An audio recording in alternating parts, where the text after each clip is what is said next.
ஐயா நீங்க தான் கம்பேக்னு சொல்றீங்க. சோஷியல் மீடியால வந்து சூர்யா சார் நல்லாவே நடிக்கல. அதுதான் அது தெரியும். இது போல ஒரு எதிர்ப்பான ஒரு கூட்டம் இருக்கும்னு எனக்கு தெரியும். கங்குவான்ற படம் என்ன மாரி ஒரு படம், நல்ல படம். ஏன்னா ஒரு வாட்டியாச்சும் பார்க்கலாம். நிறைய பேருமா அதை பார்க்க கூட முடியாது. கத்துறாங்கன்ற ஏன் கத்துறாங்க? படம்னா கத்துவாங்க தெளிவா. கேட்டா சவுண்ட் இல்லைன்னுவீங்க, மியூசிக் சரியா இல்லைன்னு ஏதாவது ஒரு குத்தத்தை கண்டுபிடிப்பீங்க.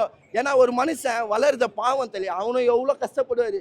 போட்டு மிதிக்கிறீங்க, நசுக்கிறீங்க. ஏன்னா நம்ம அஜித் அண்ணன் அவர் ஒரு ட்ராக்ல போயிட்டாரு, விஜய் அண்ணன் ஒரு ட்ராக்ல போயிட்டார். இப்போ நம்ம சினி ஃபீல்டை தூக்கி வைக்கிறது இவர் மட்டும்தான். பாவம் யூரியா நசுக்கி பிதுக்காதீங்க. ஏன்னா இந்த படத்தை நீங்கள் போய் பாருங்க, கண்டிப்பாக பாருங்க. பார்த்து இந்த படத்தை நல்லா இல்லைன்னா சொல்லுங்க, உங்கள் காசு நானே திருப்பி தரேன். ஏன்னா அப்படியாப்பட்ட நடுவில் கொஞ்சம் லேக் இருக்கும். லேக் இல்லைனால நம்ம சொல்ல முடியாது, கொஞ்சம் லேக் இருக்கும். ஆனால் இருந்தாலும் கருப்பண்ணனே வந்து ஊக்குரமான இந்த பாட்டுகளை டான்ஸ் ஆடி இருக்கா போல. கண்டிப்பாக அந்த கிளைமேக்ஸ்லாம் வேற லெவலு. நடுவில் விஜய் அண்ணன் லியோ வந்திருக்கோம் தெரியா, நம்ம சாண்டி மாஸ்டர் வந்திருப்பாரு, அதுவும் பர்ஃபெக்டாக இருக்கும்.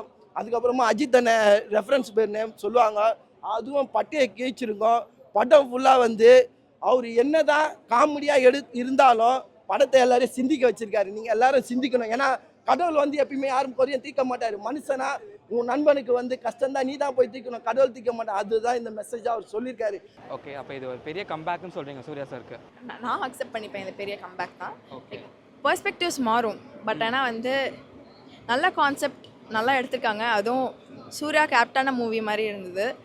ஆக்சுவலாக ஒரு பீக் கம்பேக்னு தான் நான் சொல்லுவேன்.